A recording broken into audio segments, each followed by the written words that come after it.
Can we keep it real? Can I ask you a real question? Sure. Are y'all feeling the way that she's with a white man? Are we gonna be honest? No. I just wanna know. I didn't have a chance. I mean, you know. Yeah. So you know you're not. But is that an issue? Like I want to really. That's a great question. Like, you know what? But here's what it boils down to. So hold on. Let me just put this out here.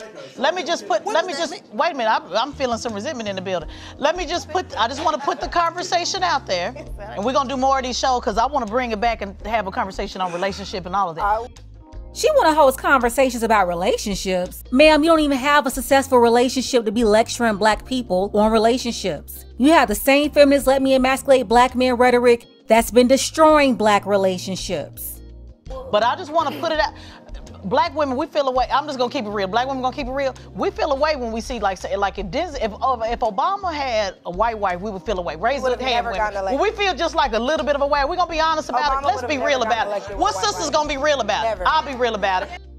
If Obama's wife was Mackenzie from Iowa or Maria from Miami, there's no way he would have won support of black people overall. Black women would have been so turned off if he had an interracial relationship, they would have turned everybody else away from him too. Everybody knows Michelle from Chicago is what solidified his black American support. I'll be real about it. They don't want to tell y'all. They would feel away. So I just want to know, so we're looking at all of the black congressmen with their white wives, but I want to just keep it all the way a buck. I just want to keep, and all Republicans, by the way. I just want to keep it all just a buck. I mean, I just want to say that is, because I talk to black men all the time. You know, we went to Chicago to barbershops. I engage a lot with black men. And I just want to, since we're here with all black folks, let's just be honest. There's some men, if Denzel Washington had a white one, we feel away. Not so much if somebody, you know, so I just want to be honest about it. Is that a part of it? Is it because I've heard black men say it. I've seen black men say it. If she has that white husband, I got a problem with that because who she sleeps with, like Dr. Umar Johnson have said, and many others said, makes a difference in how they feel in her support for black men. Are we gonna be honest about it, or are we gonna play about it? That's a very true statement. It's a true statement. It's a very true statement.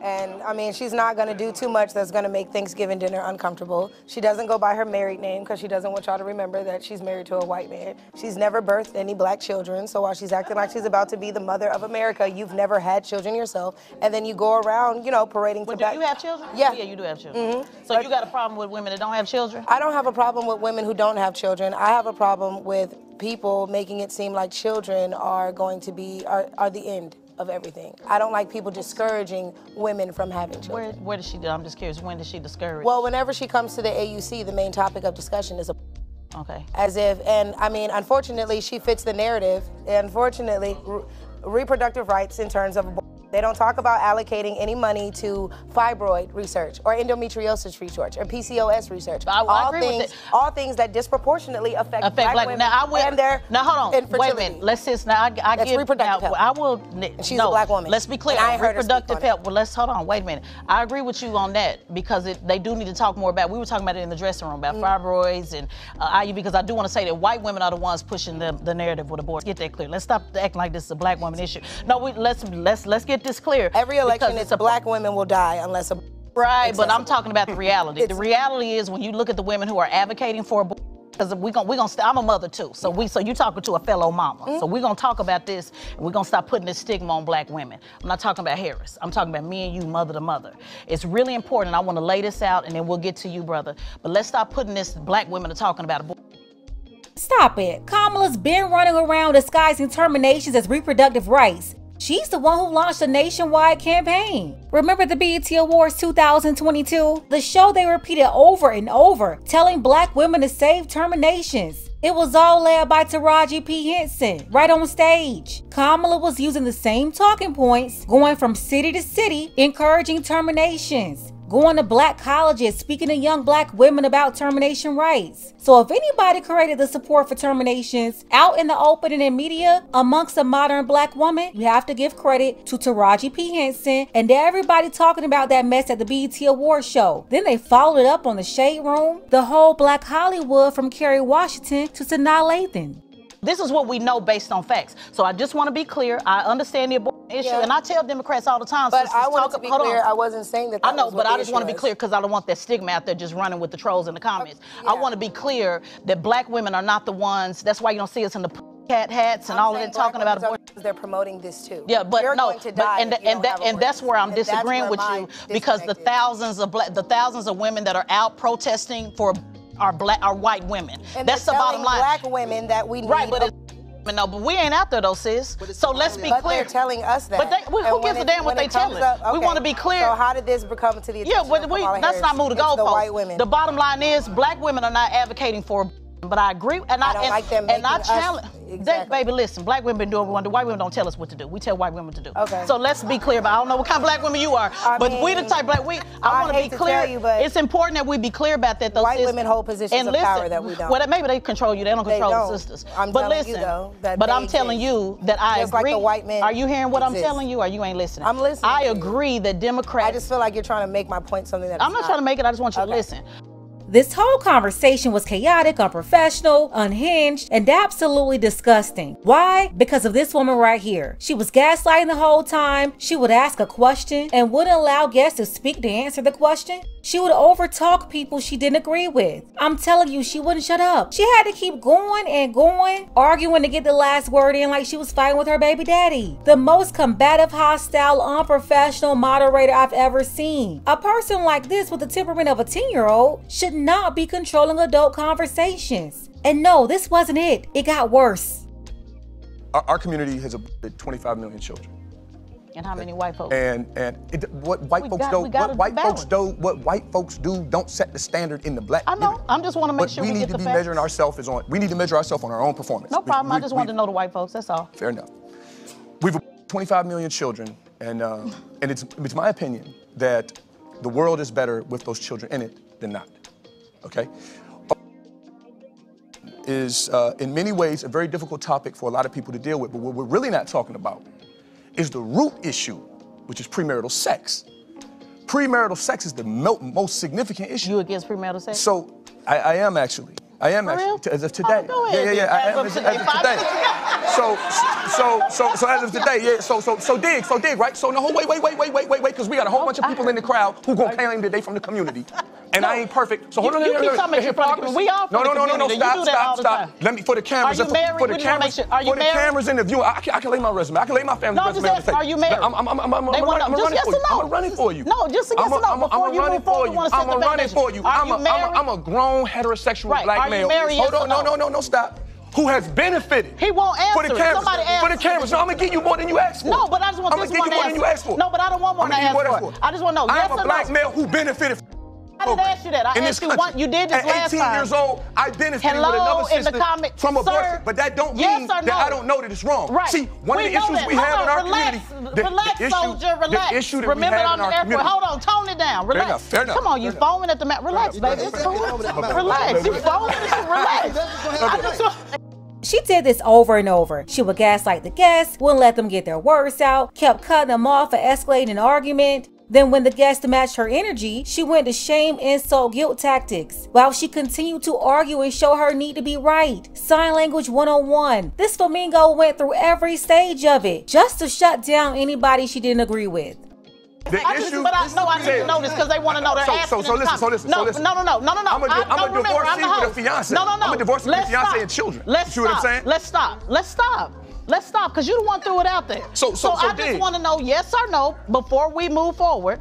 Are you married? Yes or no? I'm engaged. I got a beautiful black female.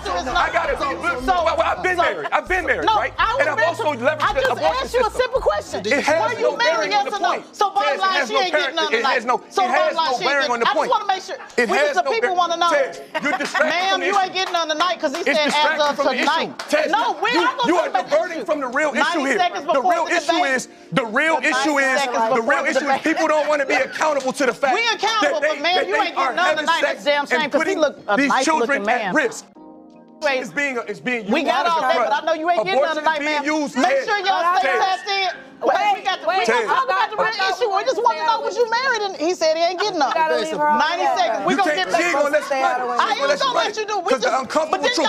The news media don't want you to hear the uncomfortable truth. Raise your hand. We just want to know. Don't. That's it. I called it like it is. I've called it like it is. Baby, we gonna talk about it. Relax. But I told you this last time. We was gonna go back. You wanted me to jump in, so I ran in. You got to lay out the premise of the argument. So I'm trying to get there. Since you said you don't believe in free. No, because I needed to know that before we got to the debate. We need to know, because we need to know if you was gonna get something right. Hey man. It's funny that she's supposed to be the woman in charge of black men outreach, but she's obviously a chameleon black feminist and 100% on board with the emasculation of black men, which is why a lot of black men are turned off by these folks. This right here is why the only black men that can get in line with them are either a part of the LGBT or beta males. Alpha men and men standing on business will never operate in spaces like this with these staunch feminists. They're repellents. Their whole agenda is to control men, pull them around by the nose and tell them what to do and how to think. This is why the black community is upside down in the first place. So, and I'm not, look, I'm here because I wanted to be here right now in this room, in the city that I live in. I've never, you know, seen a moment where somebody said, hey, we're gonna go watch the debate, and everybody in my age bracket is excited. Right. And I'm like, damn, this the new club. I'm like, let's go. And so to come in and witness this firsthand, you know, I do notice that y'all get a little high key, a little hostile with the energy. And I wish y'all could kind of just keep it a little, you know, just, well, it's nothing wrong, but it makes it hard to communicate. No, we'll get through it. Yeah, we will. This is what family do. Let me speak to this. True indeed, true indeed. Let me speak to this. If people can argue about who's the best rapper, if people can argue about who peed on who, if people can argue about who dated who. That's right. And the only way for that to happen is I have to actively be present. Right. Here I am. That's right. We appreciate you being here. Yeah, straight up. And also, even if you wasn't activated. See, my job being the hood was to go get people who's not activated. Talk to me. So nobody, since we got Christian folk, if you're not a Christian, then don't worry about it. But it's about walking among the people that are not activated. Hey. So when I was in the streets yesterday in Atlanta, I'm talking to the brothers literally homeless who are under the bridge. We got to get them in the fold. Anybody can talk to their own choir, but who can go bring people to go follow them up the hill? So we want to be clear that this space is for those who are activated and non-activated, because that's Trump's beyond. Here's where I'll give Trump campaign some credit. They follow the what do they call it, the lost man or the unspoken man? What do they call it on your side? The forgotten man. Where they literally go and say, let me strategically peel off 1-2%. Let me go and get Icewear Vizzo in Detroit to peel off 1 or 2%. And you have people online saying, oh, why they got Icewear? He got clout in Detroit. So while you ignoring that rapper in Detroit and saying, oh, he don't know what he's talking about, that 1 and 2%, the Trump campaign has been very strategic, whether y'all like it or not. They've been very strategic talking to those brothers that are not getting talked to. So we want to be clear that the non-activated people are important, and we want them here too, and we're glad to have you. And if you think emasculating men is the way to communicate with them, then yeah, good luck, ma'am. See, she's been a chameleon for a very long time, fooling a lot of people, hiding behind black California gangsters and faux black activism. This is a feminist. She's been a black feminist for a very long time, but everybody can't be fooled. 3.6 million people listen to me every morning. Yeah. From 6 to 10 on my platform. So I'm happy to be here, man. We appreciate it, brother.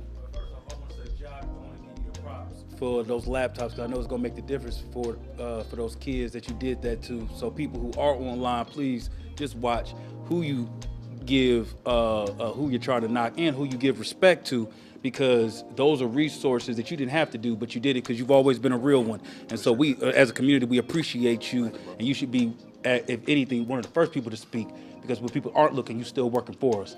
And I do want to say this, and this is, I mean, Tez, I know you said one thing, you said, hey, you know, you sit next to a big dog, you sit next to a big dog. But out of that whole stage right there, if Trump wins, only one of y'all going to the White House, and that's Michaela right there.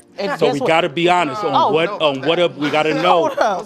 We have to know. No, what I'm saying is, hold on, out of the whole crowd, only one person, hold on, let me just. Let's hear. Go ahead, brother. And this is why the black people, and when it comes down to, finish your comment, baby. When it comes down to a divide, focus on when it comes down to a divide in our community, this is why, because we're talking about everybody being so politically correct instead of in 4 years, what are we going to get? You mentioned chaos. Black people have been in chaos way before this debate ever started. We're in chaos in the homeless shelters. We're in chaos when it comes to the Department of Labor. We're in chaos, the fact that Jock has to bring out laptops for the kids because there's not enough resources in our community. Right. And so when we have a sister with a different opinion than ours, it's about giving that respect. The fact that... hold on, wait a minute. I got to... Wait, no, you're not... No, I'm going to stop you because you're going on and on. And this sister here is the one that invited this sister. So if I did not respect this sister, she wouldn't be sitting here. And you're going to put some respect on that.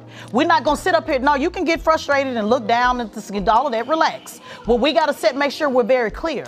This platform was designed to bring this sister here. So if there was no respect for this sister, she wouldn't be here. So let's make sure we're using the right context, brother. I don't mind you making the point about one sister going. This is the only sister on this stage that want to go. So let's also make that clear, because I don't work in no White House. So I want to be clear about that. Everybody ain't trying to get a job in the White House. You can continue, but let's not act like she's not respected, because she is. We just have a difference of opinion. When people are yelling about who's a big dog, I am a big dog. And what I'm saying is, I'm a big dog. Out of this whole stage, only one person was standing on the stage with a presidential candidate. Only one person on this stage flipped Michigan. And only one person on this stage organized over 2,000 people every year. Only one person was the racial justice director for Bernie Sanders. Only one, because remember, you don't want to do resumes, because the sister already said she don't have no resume. So you might want to back that. Yeah, you did. You said you don't have like resume. Ain't but one sister, the senior public policy advisor for Ben Crump. Let's go on to the next. Ain't but one sister signed the front of the check for 1,000 people. Oh, baby, I know you don't want to start doing the only sister. I know you don't want to start doing the only sister receipts, because ain't but one sister served in the United States Air Force. Let's go on to the next person, because I don't like the slight. I don't like the passive aggressive diss, because I run these receipts down. So let's go on, because ain't but one sister served this country on this here panel. 4 years from now, black people have to decide what they're going to get at the end of the year. At the end of to a whole veteran, and we're dealing with the disrespect right here. 4 years. What are black people going to get at the... Because you heard her say she don't have the resume that I got. So go on to the next sister. I'm not going to handle your passive aggressive distance. Baby, I'll run these receipts down on you. I'll run these receipts down on you. You talking to a whole veteran. So baby, ain't nobody impressed about working in no White House. I done turned it down. Ain't but one sister on here that on Fox News. Ain't but one that do 100 hits on Fox News. They don't call this sister, they call me. How many you do a year? How many do you do a year? I've literally done 30 in the Baby, I do 100 every year. And I've said what I do 100 per year. I do 100 per year. And I just came on the scene. I'm a big dog. By the end of the year, I love my I'll be there. sister. I love my sister, but you're not going to divide us. But you can't deny multiple. The real thing is going to be, we need to really talk about black people in 4 years. What are we going to get in 4 years? Let's not talk about the criminal. Let's not talk about the charges. 4 years. What are we going to? What is Harris promising black people in 4 years? That was a valid question. Let's get the next person up. She said she didn't want to go to the White House, but she was working with Bernie Sanders' camp. If Bernie won the election, you better believe she would have been hopping up and down for a position. She didn't go to the White House with him because he lost. And word is she would have joined Trump's team for a bag. I've had black Democrats offer to support Trump for money. I can name names. I'll give you an example. I'll give you two. Okay. Cheryl Swoops, the WNBA player. Yeah. I approached her back in 2016 about doing some things with us. And she was at first, she was like, oh, no, no, not with Trump. No. I said, okay. But then she said, but hold on. Yeah. How much would you pay me? You want to know another one? Yeah. Teslin Figaro. Now, Tesla, that's my homegirl. All right, let me tell you my Teslin Figaro story. Tesla is the homegirl, though, but go ahead. All right, I met Teslin Figaro back in 2016 when her and Nina Turner were supporting Bernie Sanders. Nina's a friend of mine. She's a homegirl from Cleveland. We went to the same high school, even though not at the same time. And they approached me. We were downtown. I had to do some things for the campaign. And they approached me and said, listen, Bernie is going to lose. And when Bernie gets out, we want to come over there with Trump. That's how I met her, right? So we want to come over there with Trump. So then Bernie stepped out and I contacted him. And what happened, Nina got a job with CNN, so she didn't come. Teslin wanted to come. I introduced Teslin to Michael Cohen. The reason Teslin Figaro is on Fox News now is because Michael Cohen and I called the producer at Fox News and had them bring, not Fox News, CNN and Fox, and had them bring her on. And she went on, and she was the first time she went, and they were impressed and said, okay, she can become part of the campaign. Then she came and said, well, how much am I getting paid? And you know, this was back when he was self-funded. We like, no, ain't no getting paid. You want to come on, be out there with us? You know, your pay is gonna be your exposure, whatever. She said, oh no, if I'm not getting paid, I'm not doing it. Yeah, miss me with this. I don't have any aspirations to be aligned with political groups when she's been the political 304 ready to run interference for the biggest trick. Like, cut it out. Listen, this conversation is cute to the audience that's in line with Kamala, the black feminists, the LGBT, but if they're trying to get undecided voters, people in the middle, this ain't it. The narcissistic sign language tactics is turning the same people off that you're trying to get to listen to you. Let's go ahead and get the conversation started. Black men and undecided voters, did this conversation win you over? Let me know what you think about this in the comments. Special thank you to Roland C. Appreciate you, Roland, for all of your support for the channel, as well as Mark, Kamar, Dark Power, and Dale Smith. Don't forget that you can support this channel as well. Links to Cash App and PayPal are below. Ladies, fellas, want a balanced analysis, want the truth from a woman's perspective? Then you're going to want to subscribe to this channel, and don't forget to like and share.